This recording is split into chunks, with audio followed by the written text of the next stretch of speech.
tardes a todos y a todas. En esta segunda entrega vamos a hablar un poco de la sintomatología propia de la ansiedad, de qué implica a nivel físico, a nivel social, ya que vamos a hablar de las distintas esferas que se ven involucradas cuando nosotros estamos presentando algún cuadro ansioso y cómo nos va afectando en la relación con las demás personas y la relación con nosotros mismos dada nuestra sintomatología. Muchas veces no nos damos cuenta que estamos cursando un cuadro de ansiedad desde sus orígenes, que son las conductas fisiológicas, ya que todo esto viene desde el biologicismo.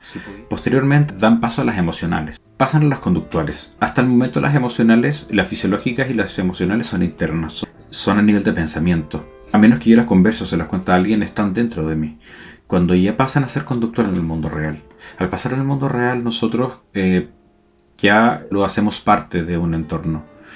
Si en algún momento puede que les haya pasado que cuando eran, no sé, más pequeños o pequeñas y les gustaba alguna persona, y cuando lo contaban a alguien o se daban cuenta que realmente me gusta esta persona, al parecer lo sentías más fuerte. Y eso es porque lo sacaste de tu cabeza.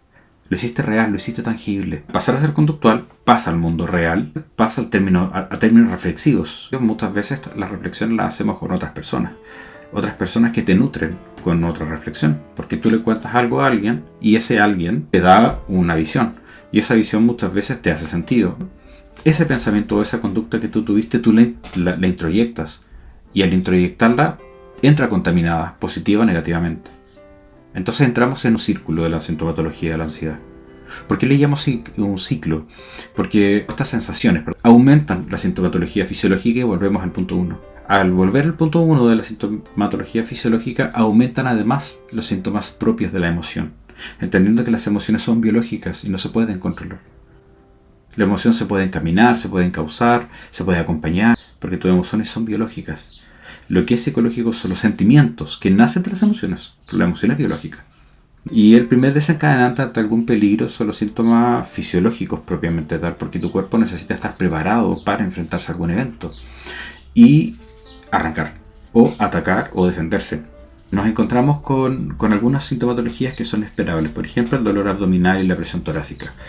Abdominal indefinido o indeterminado, a veces nos duele el estómago, no sabemos si es el estómago, el colon, o nos duele la guata. ¿Qué es el dolor de guata? ¿Qué es la guata en general? Es como me duele la guatita, ¿qué parte de la guatita te duele?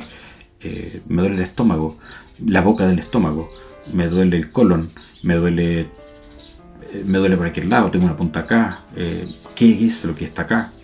Entonces es indefinido, es poco certero, pero tú sabes que si ya te duele en la ingle, en la zona derecha de la ingle, puede que sea apéndice, y eso ya es más peligroso, y aumenta tu sintomatología ansiosa.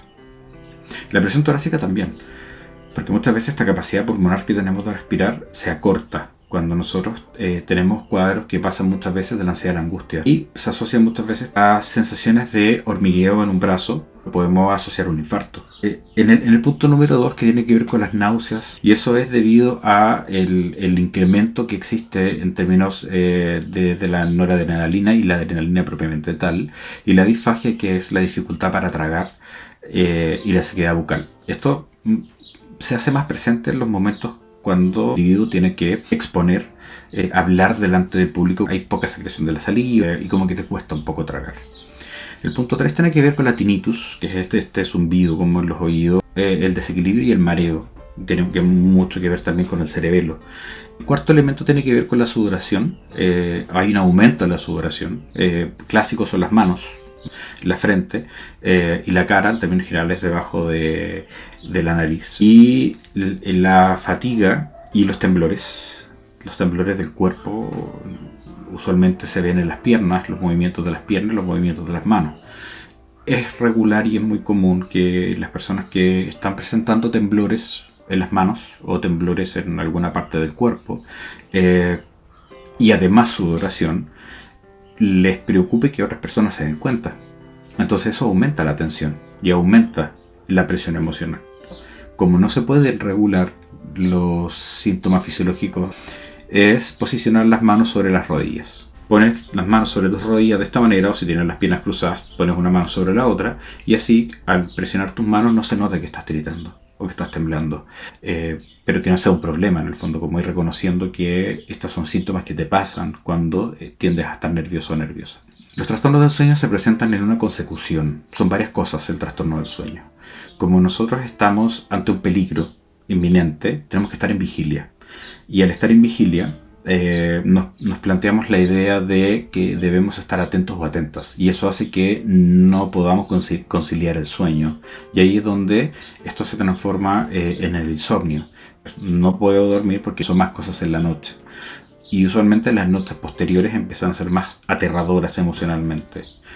En estos casos, me quedo dormido más tarde de lo regular. O me acuesto a una hora, pero me quedo dormido más tarde. Entonces, mientras estoy durmiendo, puedo tener irrupciones del sueño donde puedo despertar sin motivo aparente. Porque a veces uno despierta en el baño, porque hubo un ruido, porque pasó algo, pero no sin motivo aparente. Más, podemos presentar sueños con contenidos perturbadores, o parálisis del sueño, o pesadillas, o algún otro tipo de trastorno u otra conducta atípica dentro.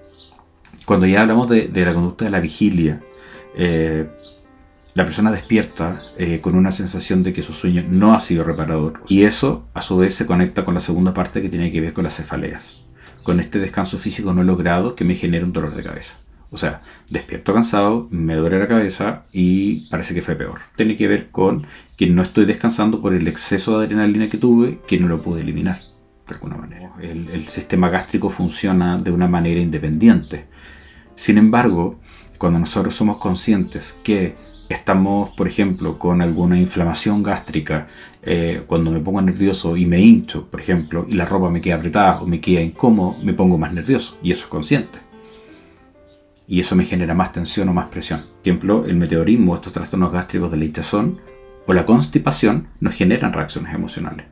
Entonces tiene que ver el sistema nervioso simpático como afecta en el parasimpático también. Y uno sobre otro. Los desencadenantes emocionales pueden ser altamente confundibles, pero estos síntomas se presentan en muchos otros trastornos también. La vida postmoderna genera muchas tensiones. Ustedes pueden hacer una prueba entre que tú te levantas y llegas a tu trabajo o llegas a la sala de clases, te puedo asegurar que ves más de 3 eventos violentos. Entonces, los síntomas emocionales los podemos ver en distintas áreas. Uno de ellos, el clásico, es el temor anticipatorio, que es el miedo a lo que viene después.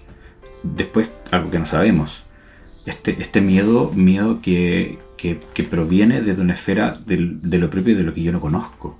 Entonces, este temor anticipatorio nos limita. Nos impide poder ejecutar ciertas cosas. Y conjunto a eso, nos va incapacitando. Con eso ya me siento en desventaja en relación a lo que me está pasando. En respecto a la hipersensibilidad, es que ante ese tema yo soy más sensible. Y conjunto a ello viene la irritabilidad. Nos posicionamos en el tono de base de la irritabilidad, donde existe un aumento de la irritabilidad. Posteriormente viene la preocupación, está posicionada en estar en alerta. Yo me preocupo de muchas cosas, pero me ocupo muy poco. La inestabilidad del ánimo se presenta cuando tendemos a ser más estables anímicamente. Y de pronto nos desregulamos. La inestabilidad emocional sin motivo aparente es donde hay que buscar el motivo. Y muchas veces su motivo tiene que ver con la ansiedad.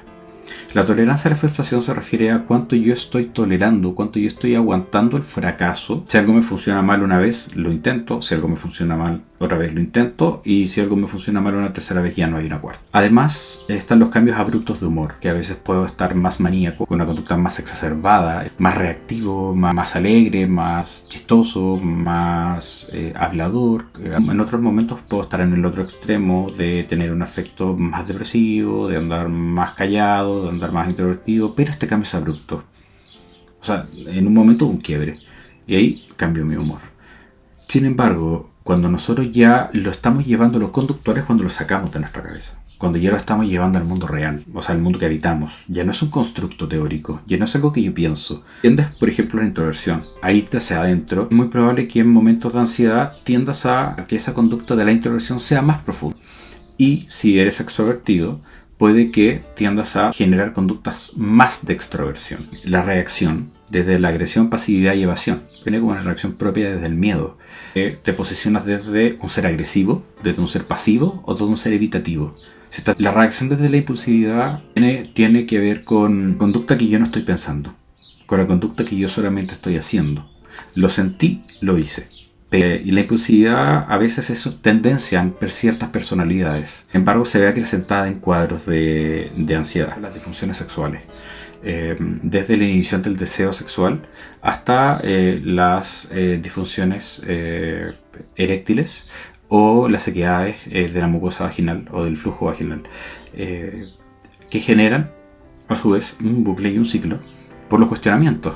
Es muy común que a consulta un hombre con disfunción sexual porque está teniendo problemas con su pareja o la pérdida de la erección, y en la primera vez que tuvo la pérdida de la erección empezó a tener miedo porque ante el segundo encuentro sexual de no mantener la erección, ni siquiera pensando en que va a poder tener una erección. O sea, ya no mantener, sino tener una erección. Y ella, su pareja, sintiendo que no es lo suficientemente gratificante sexualmente para él. Figura clásica dentro de lo que implican las disfunciones sexuales provenientes de la ansiedad. Otra dificultad es el concluir las tareas. Se entretienen en otras cosas. Como su cabeza está pensando en tantos elementos, hacen una cosa, hacen otra y finalmente no concluyen nada. Sin embargo, cuando nosotros ya hablamos un poco de los síntomas cognitivos, se hace presente de manera persistente en la conducta. Podemos hacerlo más racionalizante, o sea, podemos reflexionar lo que está experimentando.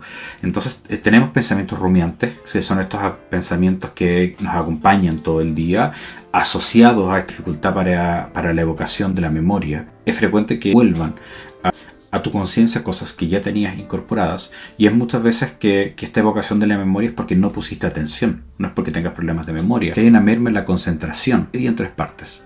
Como yo inicio la concentración, si me cuesta mantener la concentración, o si esta concentración se ve irrumpida por cualquier elemento que está pasando en el ambiente. De ahí nosotros podemos ya diagnosticar otras cosas como los trastornos por déficit de atención, hiper o hipoactivo u otros elementos.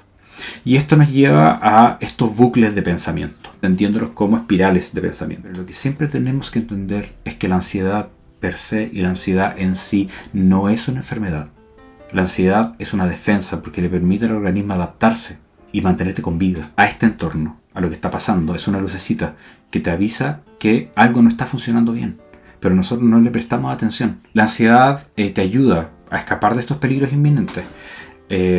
Estos peligros que sean presentes, que estén hoy o que estén a futuro, y enfréntalos en el momento que correspondan. Porque si tienes un peligro de aquí a 2 o 3 años, no tiene sentido enfocarse ahora, a menos que sea necesario, porque la ansiedad es un fenómeno, y es un fenómeno muchas veces poco agradable cuando nosotros no lo conocemos. Ahora lo estamos conociendo, pero cuando no lo conocemos no es tan agradable, porque se relaciona con el dolor, relaciones que me exponen. Pero la vida no es lineal. Tú ya no eres la misma persona que era a las 10 de la mañana. Cambiaste, evolucionaste, mutaste. No somos los mismos. Vamos cambiándole. Porque la ansiedad tiene una función, y esa función es biológica, biológicamente adaptativa.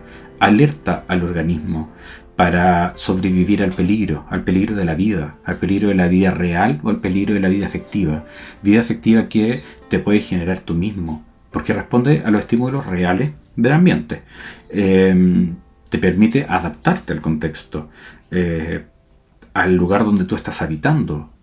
Si tú estás habitando en un lugar altamente riesgoso donde hay tráfico de drogas, o estás en un lugar altamente riesgoso donde es un lugar muy acomodado, pero tienes que mantener un estatus y tienes que cambiar el auto todos los años y tienes que trabajar mucho para mantener esa vida, porque es súper desgastante ser el más feo del curso, pero también es súper desgastante ser el mejor, y es súper desgastante ser la más bonita, porque te obliga a estar siempre en la palestra. Todos tenemos un contexto y todos sufrimos por ello. Y la ansiedad está usualmente asociada a este contexto al que nosotros estamos habitando. La ansiedad se enfrenta de manera ajustada y no de forma desmedida. Somos nosotros quienes exacerbamos los síntomas porque no nos damos cuenta de la ansiedad. Como no nos damos cuenta, se cronifica. La afectividad se enferma dentro tuyo. Las emociones se descomponen dentro tuyo si tú no lo trabajas. Entonces el tema no es la ansiedad. El tema es que no lo estás reconociendo, no lo estás enfrentando, asumiendo o dándote cuenta. Esa lucecita no la estás viendo. Esa lucecita te molesta. Estamos mitigando el síntoma, pero no la causa. Y la idea es llegar a la causa, pues si no podemos estar medicados toda la vida. La ansiedad no la entendamos como algo malo. La ansiedad no es mala. La ansiedad te avisa que hay algo que está funcionando mal. Ahora, que no nos queramos hacer cargo es otra cosa. Se activa desde la paralización, el ataque o la defensa del organismo. Va a responder siempre a estímulos que sean irreales y atemporales. Porque existe una excesiva duración e intensidad en los síntomas. A los primeros síntomas nosotros ya debiéramos tener claridad de que nos está pasando. Todos y todas tenemos síntomas distintos. Y lo importante es reconocerlos. No dejar que pasen, no dejar que fluyan, sino que reconocer estos síntomas. Se enfrenta de manera desmedida ante situaciones cotidianas. O sea que si nosotros no lo trabajamos ante una situación que puede ser muy suave, muchas veces tiene que ver con agresiones, tiene que ver con vulneraciones, tiene que ver con... A modo de conclusión podemos entender que las reacciones de la ansiedad parten desde la fisiología y se desarrollan de manera creciente. O sea, esto parte desde lo biológico, ambiental, biológico, reacción. Abarcan otras áreas de la vida, afectan a situaciones y a personas ajenas a quien la padece. O sea, esto es algo que te pasa a ti y afecta a otras personas si es que no tiene esta capacidad de controlarlo. Y en innumerables situaciones, quien padece este cuadro normaliza los síntomas. Y puede pasar mucho tiempo normalizando los síntomas, creyendo que lo que le está pasando y lo que está experimentando es normal, siendo otras personas quienes le muestran su actuar. Muchas veces normalizamos tanto conductas que es el ambiente el que finalmente te para y dice, oye, ¿sabes qué? Tú no estás bien. Puede llegar a tener un delirio clínicamente significativo que se relaciona con esto, con el, oye, date cuenta un poco qué es lo que está pasando. Y si no te puedes dar cuenta, visita a un especialista. Tiene la capacidad de agravarse, de ser somatomorfas, o sea, de ir cambiando en su forma. El soma, que es el cuerpo, y la morfa de la forma, somatomorfo en los trastornos biológicos, que va cambiando uno al otro, va pasando de uno a un otro, se transforma en otro cuadro, porque la ansiedad es una reacción normal del organismo. Por constitución no se predefine como una patología. Somos nosotros quienes patologizamos las conductas porque hemos tenido una muy mala educación emocional. Normalicemos ir a terapia, de que entendamos que está bien estar tristes, está bien llorar, y sobre todo que muchas veces padecemos trastornos emocionales, como que te duele el estómago, te duele la cabeza, te duele algo y tú vas al médico. No tiene nada de malo ir a terapia, ir al psicólogo, ir a la psicóloga, ir al psiquiatra y normalizar una situación de afecciones emocionales. Espero que este rato haya sido provechoso y que hayan podido identificar algún síntoma, y si sienten alguna afección, les ha hecho sentido, compartan, y si tienen alguna duda pueden encontrarme en cualquiera de mis redes oficiales.